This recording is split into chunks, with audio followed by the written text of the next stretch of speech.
Hello, good morning, good afternoon. 11:25 in Colombia. It is no, yeah, 11:25 in Colombia and 12:25 in the U.S. on the East Coast. All right, what's going on? A couple of things of interest here. Um, the Republicans are trying, well, in Arizona, but they're trying all over the country to make it harder to vote. Now, as I understand it, that's one of the as I remember it, I shouldn't say understand it. As I remember it, that was probably one of the greatest constitutional amendments or articles or whatever, the right to vote, which is just, it's. I want to see the Supreme Court screw with that. You know, that should begin to be the end of the Supreme Court and maybe even democracy. Who cares? But that's the way it is. You want to remove the right for me to vote. All right. Now I vote by absentee ballot because I don't get to go back to the United States. I have no address in the United States. It's difficult, but I vote in Morris County. Uh, Last residency, they said that's legal. I don't vote more than once. Uh, I don't like. I have to pay to do that because I have to send. You can't mail a ballot back in from down here. There's no such thing as mail down here. So you have a lot of messenger services. The banks send your bills by messenger service, or now they're getting into doing it online, which is crazier than dog shit because this is hacker central down here. But getting back to it, they want to take away the right to vote, or restrict the way you can vote. Uh, Look, you're going to lose the election. One of you, either Republicans or Democrats, are going to lose the election. All right. Now,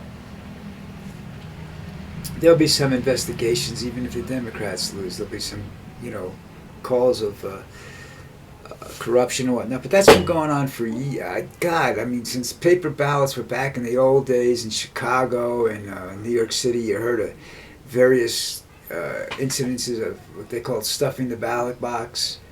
Uh, it's not quite the same thing nowadays, but it's there. And they want to take away this God, well, not God-given right, but this right given to us by our founders to be able to choose who tells us what to do. That was part of the whole process of the revolution. Don't let the king tell you what to do. Let's have a voice in what we do. And I think this is just pure bullshit on the Republicans' part. I think this is, why don't you just fly the Nazi flag or the hammer and sickle or the North Korean flag or whatever, because I don't know what that is, on your window, and just say, look, this is where I am. I don't want you to be able to tell me to vote. All right. The majority isn't going to get to say who's right and who's wrong. We're going to say it because we're smarter than you are. Well, you might be smarter than me, but you're not smarter than everybody else in the world and in the United States. And I think this is probably one of the dumbest moves anybody's ever made. And if the Supreme Court goes along with that, then I think that the Supreme Court has put themselves in jeopardy.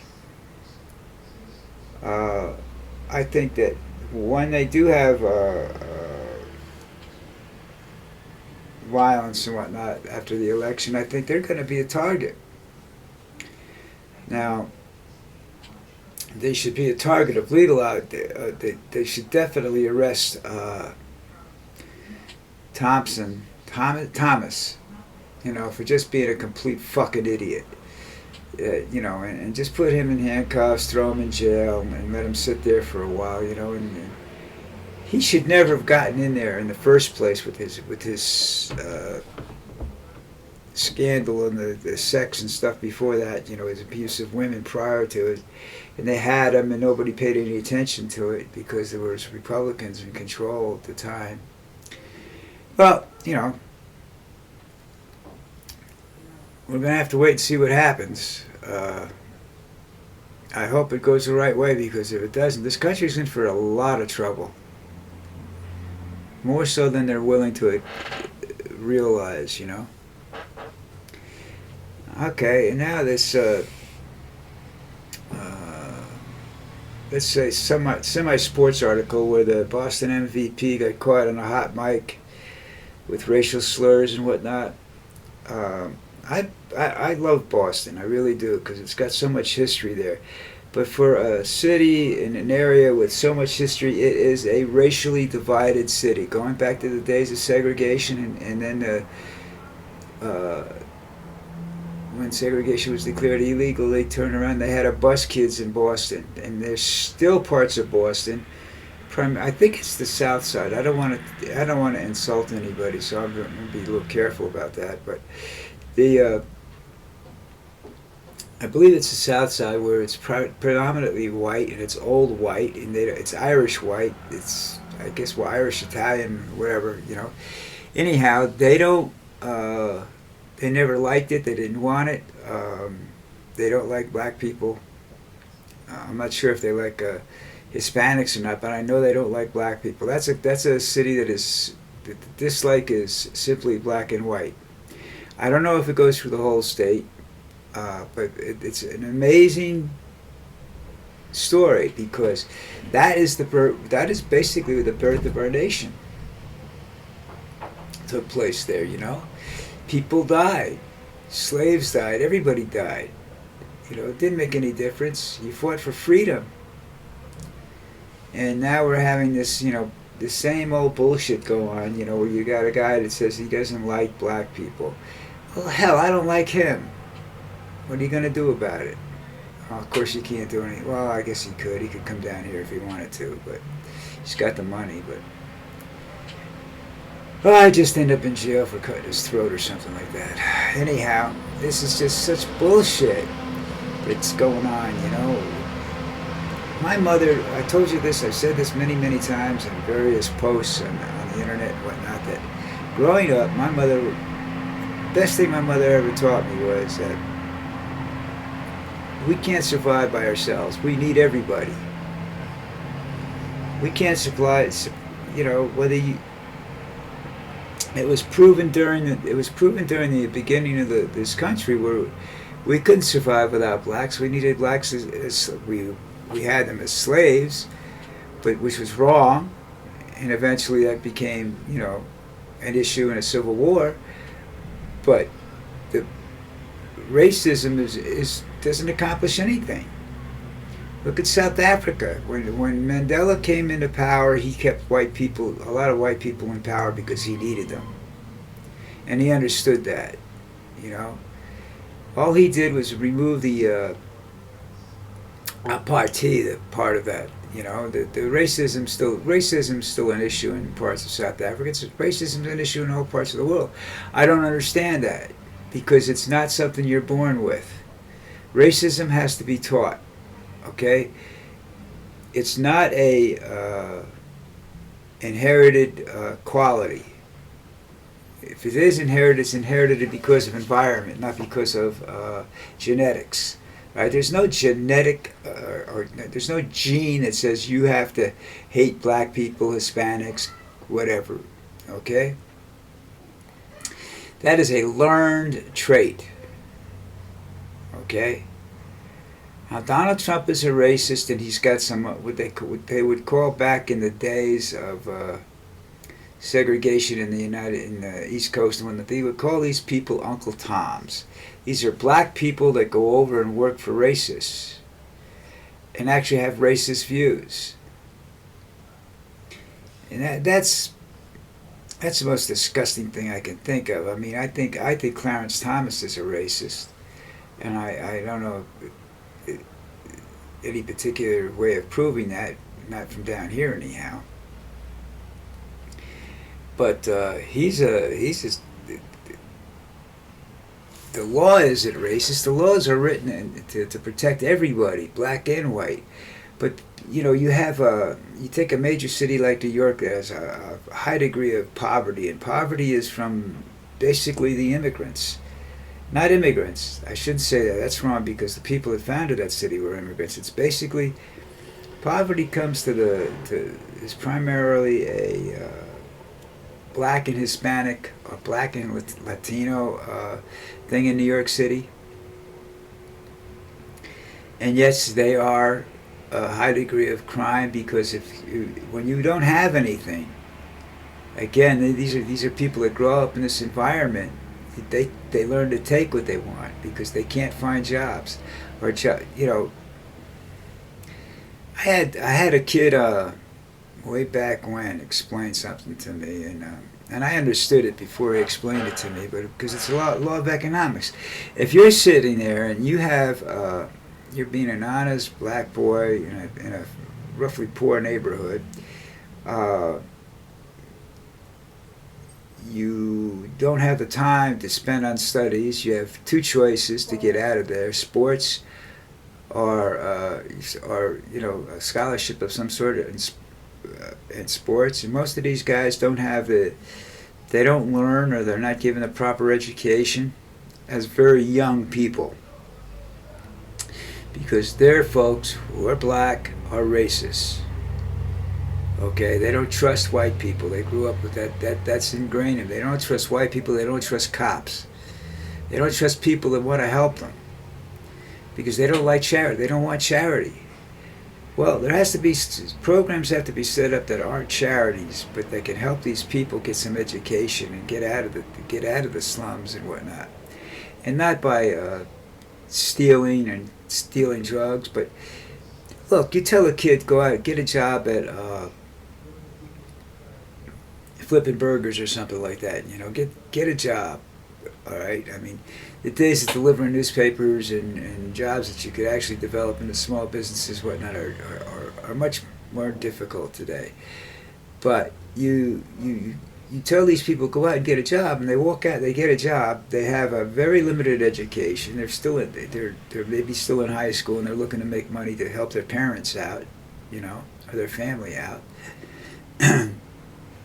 Or they've graduated high school and they don't have a future in college or anything. They're not that educated. I don't know what I'm trying to say here, but there's a problem with them going to college. So they go out and look for work because they need to pay their family. They need to help their families because they're poor. And that's what Dad says, and that's what Mom says. Yo, you got to get a job. You got to help us. They go out and get a job. It's the classic ones. They get a job at Burger King. Well, we'll use this as an example. It's not a great example, but you get a job at Burger King. Now you're being paid. I think it's up to almost $15 an hour, which is which was a lot of money in my day, which isn't absolutely not today. And you look at the cost of living to live in New York City. All right. Or you look at what they pay you, and then the cost of living at what they pay these poor people to go to work for them. Migrant farmers are the same way. They're all paid below a living standard. All right, so they look around, and there's a kid on the corner, gets up at 11 o'clock in the morning, 12 o'clock in the morning, goes out, hangs out, has a couple of beers, walks down the street, and makes $1,000 a day or more. Dealing dope. Not stealing, dealing dope. Well, it's ecstasy. It's a party drug. White people love that. It's no big deal. It's not addictive, or I'm not sure ecstasy is or isn't. I don't know enough about it. But let's say I'm going to say for the sake of argument, it's like weed. Okay, before they made weed legal. Now, he looks at that and says, this kid's working 2 hours or 3 hours a night, and I'm out here all day long, and I'm working 8 hours in a sweaty, hot environment, getting covered in grease, and I'm supposed to enjoy that better than, being able to see my girlfriend buy her a new car or whatever, That's how drug dealers get started. That's how young people end up in crime. That and addiction. Addiction is another way to force somebody into criminal activity. Women are used that's how they force women into prostitution. Addiction. If you've never if you've never wanted something or have never seen an addict, you have absolutely no idea what these people will do to get that drug. And it says, well, they want to get high. Yeah, it is. But the thing about these drugs is they take you up so high and you feel so great. And then when they take it away from you, you come down. The depression is what drives you to the next one. Okay? Because you're worse off than you were before you did the hit or whatever. You know, the feeling is just absolutely horrible. It creates this need, this desire for this drug, or to be high again, get that happiness back. Because that's all we want. We want to be happy, even though it's a synthetic happiness. So until we can handle that part of the world, you know, we're going to have these divides of black and white. But I've seen it in the past. I saw it in World War II. Oh, I didn't see it, but I read about it in World War II. No matter the abuse that these guys took, black soldiers, they fought for their country. Because they knew it was better than anything else that was around at the time. Now, I don't know where Donald Trump gets his ideas, that his ideas are better, that are going to make the country great again. Because on our basic laws, like the Constitution and whatnot, if we don't alter them to suit our personal needs, we are the greatest country in the world, and all we need to do is to appreciate that fact and develop ways to give our young people opportunities. You know, it's like I don't understand. I understand the principle behind a college education requirement for certain jobs, because they want to show that it proves that this person really wants to do this, yada yada yada. All right, but it's also been proven that 40% of the people are doing something they don't like. They study shit they don't want because they want to get a job. Because you can't make money as an artist anymore. You can't, unless you're a singer, and you don't make the kind of money everybody says you do. You know, by the time you get done, if you take $100, and it's $100 million contract, but I'm going to use the figure 100. If you take that contract, and you have an agent that helps you negotiate that contract, because you don't know how to negotiate contracts, and like in the writing industry, they won't talk to you. Unless they talk to the agent, they don't talk to you. The agent starts out with at least 20% of your money off the top before taxes. Okay? You got that? So you're paying taxes on his money. And then you have all the other people grabbing at you, the promoters and everything else, and you have to pay money out for it. By the time you're done, that $100 is down to maybe $20, you know? So these people aren't rich. Richie rich. Some of them are because they make smart investments, and they were smart to begin with, all right? So that's the direction they're headed in. All right, listen. Wow, did I overextend my time today? No wonder I'm feeling like I'm working in I don't know, my mind is fried. I'll talk to you guys tomorrow.